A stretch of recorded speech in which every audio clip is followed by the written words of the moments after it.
Chers amis, bonjour. Bienvenue sur notre chaîne vidéo et dans cette nouvelle rubrique que nous avons lancée il y a quelques jours. Alors, trop tard pour parler du conseil de décembre dernier? Après tout, c'est notre chaîne, on fait bien ce qu'on veut et ce conseil a été très instructif. Pour rappel, cette rubrique présente en 2 minutes 30 les grandes lignes sur quelques sujets qui nous paraissent pertinents.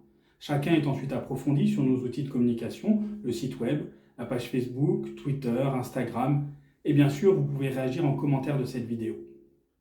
Revenons-en au conseil du 15 décembre 2021. Parmi les 17 délibérations proposées, il y en a quelques-unes qui nous interpellent par l'amateurisme qu'elles affichent. Quant au gros dossier de ce conseil, le vote du budget, nous aurons l'occasion d'en reparler ultérieurement.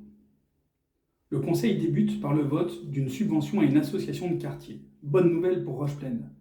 Mais première déconvenue, la délibération est un simple copier-coller. Il pourrait s'agir d'une association de Lille, de Douarnenez, de Nogent-le-Rotrou. Rien ne s'attache au contexte local. Mais ce n'est pas le pire. Au moment du vote de cette subvention, l'association n'existait même pas.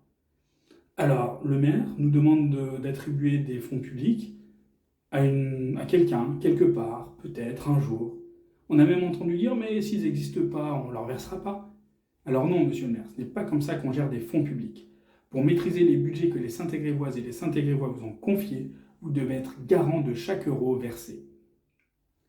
Un peu plus tard, nouveau vote de subvention. L'Union de quartier de la Montagne a un projet de jardin partagé et la ville l'accompagne, notamment financièrement.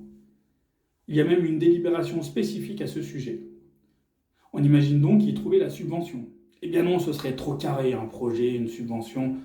Non, ce qui est présenté, c'est de voter cette subvention de projet au milieu des subventions de fonctionnement.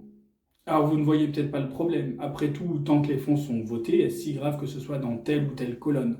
Mais ce qu'il est, c'est que ces notions ne soient pas maîtrisées par ceux qui doivent les appliquer et que de l'aveu même de la majorité, on aurait dû faire autrement. L'impression dont je parlais en début de vidéo se concrétise avec ces deux exemples. Quant aux projets subventionnés, nous leur souhaitons bien évidemment tous nos vœux de réussite, que ce soit pour l'union de quartier de Roche-Plaine ou les jardins partagés à la Montagne. Nous nous demandions, après bientôt 2 ans de mandature, pourquoi aucun projet d'envergure n'émergeait de cette équipe. Mais s'ils sont préparés avec la même attention que pour ces 2 délibérations, là on commence à avoir une petite idée de la réponse. Et vous, qu'en pensez-vous ?